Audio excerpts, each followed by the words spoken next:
Hey, what's up everybody? Welcome to Car Question. We're continuing our series of video about the Mitsubishi Outlander PHEV, the plug-in version.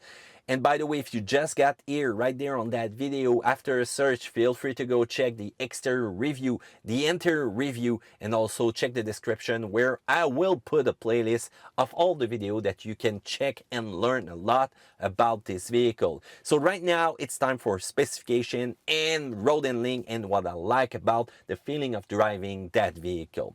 Let's start with engines. You've got three engines in that one. The first one is a 2.0 liter i-MiEV engine, Mitsubishi DOHC 16 valve, a little 4-cylinder because it's only going to generate 117 horsepower at 4,500 RPM. Torque is rated at 137 at the same RPM speed, and you can use regular fuel in that one.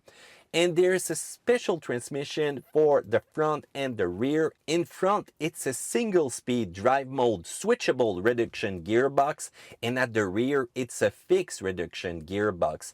Why choose that different configuration? Well, it's really easy to answer because the gas engine is going to be able to be coupled to that reduction gearbox and give you power at the front wheel. And by the way, towing capacity for the vehicle is 1,500 pounds, but beware, do not get stuck while towing in a big hill, and do not stop in sand because you will regret it. But we're gonna see that later in our diagonal test, in our sand test. Get ready for that.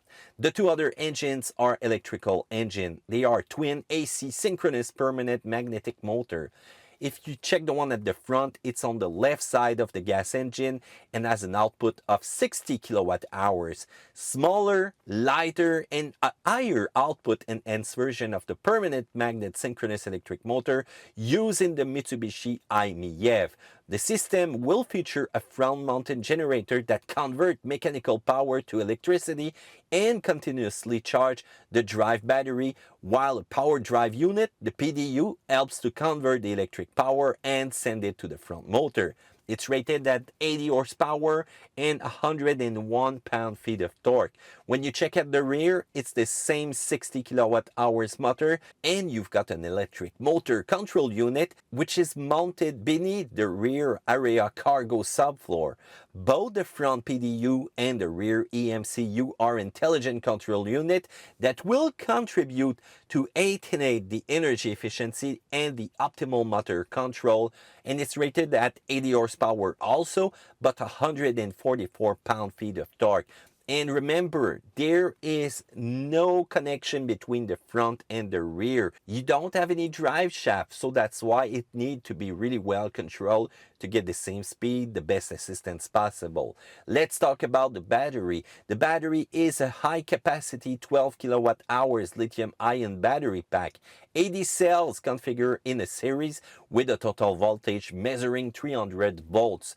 The battery is located in a dust and waterproof encasement positioned beneath the passenger compartment subfloor and between the front and rear axle. So, why waterproof? Because this vehicle can do some light off-road, same thing for the dust with the sand, and there is no intrusion into the passenger compartment whatsoever, so you've got full space.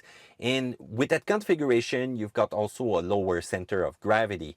Pure electric range is rated at 60 kilometers when you check the owner manuals, but beware, okay? We were only able to do between 35 kilometers and 40 kilometers. And okay, total combined, it said that you're going to do 499. But remember, there are a lot of different factors that will affect that. First of all, you're driving. If you're driving really bad and do not care about the eco mode, the eco-friendly mode that you can drive with, well, guess what? You will drain that battery power so fast. The next thing, this vehicle can tow. Do not expect to do 60 kilometers while towing.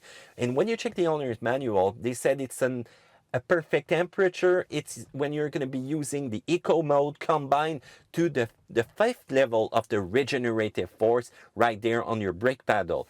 But when you read also the manual, there's other things that are said. First of all, when it's going to get really, really cold out there, regenerative brake force might not work. I'm kind of surprised with that. And even at colder temperature, the vehicle might not start. So remember, if you want it to start or live in a real cold area, get ready, plug it in, be sure that the battery heater will start to work, and the best way to do that is to make sure that your vehicle is plugged in even during the cold temperature. Let's talk about charging method. You've got three different modes. First of all, with the standard 120 volts. When you check the Mitsubishi equipment that they gave you to charge, you've got two selection possible, the 8A or 12A. This is going to change the charging time between 13 hours and 8 hours if you choose the fastest settings.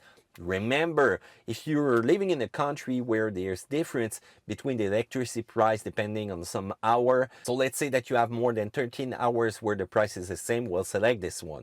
But if you need a closer gap for the charge time, well, go with the 12A. Let's say that you have a 240 volt charge port at home. It's a 16A and it's going to be good to charge from 0 to 100% in 3.5 hours. But we did experience the charge time. It's more around 4. So get prepared, guys, if you want a full battery. But the best part with the Mitsubishi Outlander PHEV is that you get that super fast charging capability, the CHAdeMO right there, standard. The connector is right here in the back. So if you get to a charge port that support that technology, the CHAdeMO, well, it's going to be 80% of your battery that you can get in 25 minutes. So that's not bad. And by the way, there is nothing that will tell you how many time you have left before full capacity. I know you have an app on the telephone, but you don't have any LEDs up front in the vehicle. You don't have any color LEDs in the back. The only thing which is telling you is right there when you check inside the vehicle. You've got all-wheel drive with this one. I know you're waiting for diagonal tests. You're gonna be so surprised of what happened, and I'm gonna do a special video. Usually I don't do that to explain what's happening, but we're gonna talk once again about those tests. So the support all-wheel drive control of Mitsubishi is what you will find in the Outlander PHEV. It's a specialized application for this one, and it's a mix of the Lancer Evolution derived support all-wheel drive control and specially adapted for the Outlander PHEV Unix twin engine electric motor configuration for maximum performance, efficiency, tractability, and safety. And you can put this on every word that I said right now when you're going to see our famous test. This integrated control system delivers incredible power and control and will optimally manage the Active Yaw Control, the anti-lock brakes, and active stability control with traction control to get the better traction possible. And it's supposed to offer an traction on all road conditions. It will bring out the full potential of the Twin Motor S-AWC without compromising safety, comfort, or fuel efficiency. And when desired, the driver can press the twin lock motor 4-wheel drive lock button right here to simulate a locking of a center differential and optimal distribution of torque to all 4 wheels for improved traction and stability. That's what's written in the manual. That's what's written on the media release. But in real life, we did not really feel that, because guess what? We had some surprising result. And do not turn traction control off with electric power engine, or if you do, be sure that there is nobody behind, because you will see it's gonna send some rock flyings. But this button only distributes power from front to rear. Believe me, from side to side, it's not really working. Otherwise, the ABS would need to be really more aggressive. And that's so surprising, because the PHEV system in the Outlander has been tested and proven in some of the most grueling races in the world. You've got a pair of i-MiEV Evolution 3 all-electric prototype race car that competed at Pike Peaks International Hill Climb in 2014 and placed first and second. Then Mitsubishi built a specially prepared Outlander PHEV rally car that raced very competitively in the Beja Portelagre 500 off-road rally in 2015. And okay, if you've got momentum, that might do it. But remember, you're going to see that in the test. On snow, seems to be no problem, because when it's slippery, you get momentum, you get power, the gas engine will couple, and there you go, you're going to be gone. That might happen also on flat soft terrain surface when you can get momentum. But if you're stuck in sand, and that's probably one of the most hardest component that you're gonna find in off-road territory, and you're stuck like that, it's not gonna go. Oop, it was spoiler alert. Sorry guys. So diagonal, put your bets on it. How about sand also? Snow, I think it could be okay. If you get into some mud, well, get ready to get some momentum, guys. And if you think that turning traction control is a good idea, think twice on this one. Let's talk about full road handling, but before, you've got 3 drive system mode. First of all, the EV drive mode. In EV drive mode, the vehicle is driven in a very eco-friendly performance mode by the 2 electric motors, with energy being supplied exclusively by the lithium-ion drive battery pack, 100% electric pure power, 0 emission. This mode is excellent for running errands, performing family duty on a daily basis, and a highly sustainable low environment impact of a personal transportation vehicle. With the EV mode button, the driver can select this driving mode when they desire, and it's gonna simply shut off the gas engine, and there you go, you can do your 40 kilometers any way you want. So I was able to do that every day. There's a charge port at my workplace, and at home I simply use the regular cable, and I was completely capable of only running EV during the week. But remember, when you got some high terrain, some elevation, it was kind of really close for me to only do an EV mode. But I was at like 0.2 liter per 100 this week, so it's really impressive. The other mode is called Series Hybrid. The Twin Motor S-AWC EV with the internal combustion generator are gonna work together when the energy level remaining in the lithium-ion drive battery pack is low, or when the needs arise for a sudden and or additional degrees of acceleration. The 2 electric motors are powered by the battery pack and the gasoline-powered generator. So it's not really the engine which is putting power to the reels right now. The gasoline-powered generator helps to charge the lithium-ion drive battery pack and will provide power to the pair of electric motors. And the most common mode that you're going to drive in, if you're doing a lot of highway, is going to be the parallel hybrid mode. It's the gasoline-powered engine supported by the Twin Motor S-AWC. In this drive mode, the Outlander PHEV will use its full components of available resources. The 2.0 liter gas will drive the front wheel. The front axle features the built-in clutch that switches to the system to parallel drive mode, mainly for engine-powered travel at high speed and steady-state cruising. And when I talk to you about a transfer case that will simply connect, there you go. That's the difference between the front and the rear. And the 2 other electric motors of the vehicle will operate seamlessly when additional power is required, such as driving uphill. The gasoline-powered engine generator, while operating the vehicle at sufficient speed, will feed any excess of energy back into the battery. So this is the most commonly utilized mode when the Outlander PHEV is being driven. High-speed, steady-state cruise manners such as the open road or the interstate. This is the most efficient drivetrain mode under these type of driving circumstances. There's a button that you can press which is an eco mode also. It's going to reduce both fuel and electricity usage for increased efficiency. And by the way, it will soften the accelerator tip-in, and it will reduce also the climate control operation inside.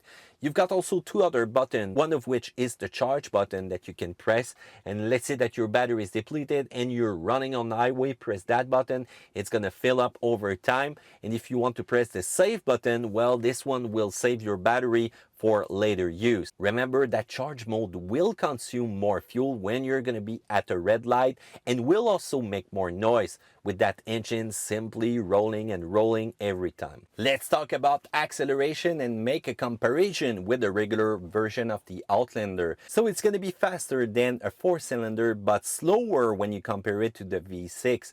And by the way, if you want to compare other vehicles, let's say a RAV4 hybrid, well, the RAV4 will move a little bit faster.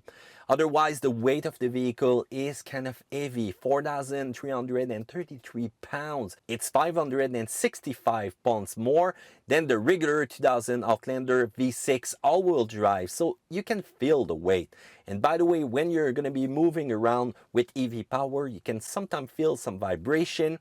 And how about the clutch when it engages the regular gas engine? You can feel that also.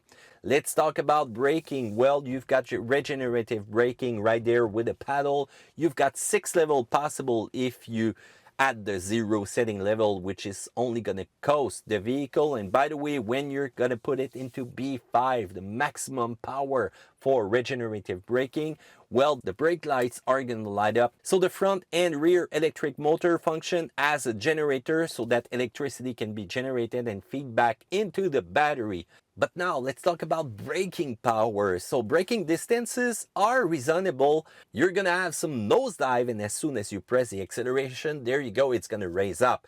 And by the way, look at the seat movement that I have.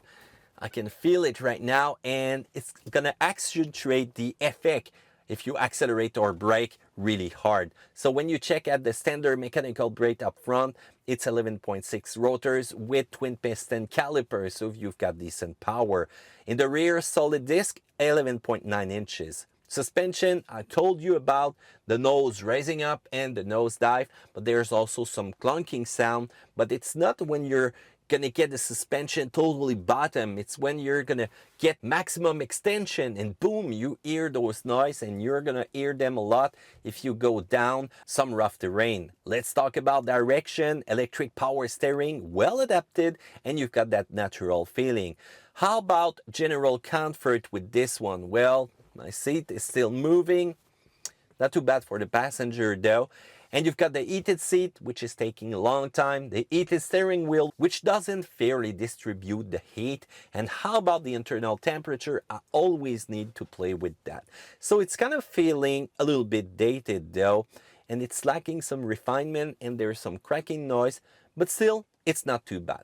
Let's talk about security. Well, you've got a tons of feature: blind spot warning, rear cross traffic alert, forward collision mitigation, lane departure warning, automatic I-beam. And by the way, those lights are really strong. The driver in front of me sometimes slow down thinking I'm on I-beams. You can adjust the height though of the light beam. That's kind of cool, but really those are powerful. You will be able to see really far within the dark night. And by the way, you've got adaptive cruise control system, and the only downside with that system is when you put it at the closest range possible with another vehicle, well, it's really far. And as soon as this one is slowing down, well, you're slowing down also, and sometimes you don't feel it because you're in EV mode, so you don't hear nothing. And the next thing you know, you're rolling 90 on the highway. Everybody's passing you and getting angry at you in the back because the cruise control simply reduce your speed, and you're so far from the person in front of you that you didn't see it coming. Otherwise, multi-view camera system, and you can also enable the 360-degree view. And you've got the forward collision warning system, which is sometimes insistent because it's giving me the red light always, but it's only another vehicle in another lane, so there's nothing to be scared about right now. So let's talk about fuel consumption. Well, in town, in EV mode combined, Mitsubishi is telling us that you will do 3.0 liter per 100. If you get on the highway, it's going to be 3.4 liter by 100. If you use fuel only, 9.4 into town and 9.0 on the highway. And believe me, it can get higher than that.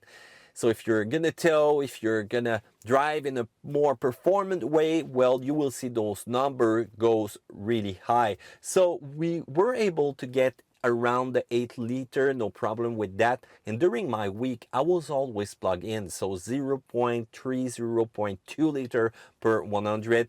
No problem with that. Fuel tank capacity is 43 liters, so that's not really big. So if you plan to do a long road on the highway, well, you might fuel more often than you take, but it's only regular. Otherwise, it's not bad. I can't wait for the next generation, which is going to come really soon for us, because they gave us this version, but it's already undergoing some major change with the 2.4 liter Atkinson and some drive mode for the super all-wheel drive control. I hope it will help also in the diagonal test, so that's going to be to see really soon. So any comments, feel free to share down there. Do a thumbs up because you liked that video, and also subscribe to Car Question. Remember, diagonal test is going to be really soon. That's a thing that you ask me a lot for the PHEV. and I hope you won't be deceived. So take care, see you another time. Whoop, that's live long and prosper.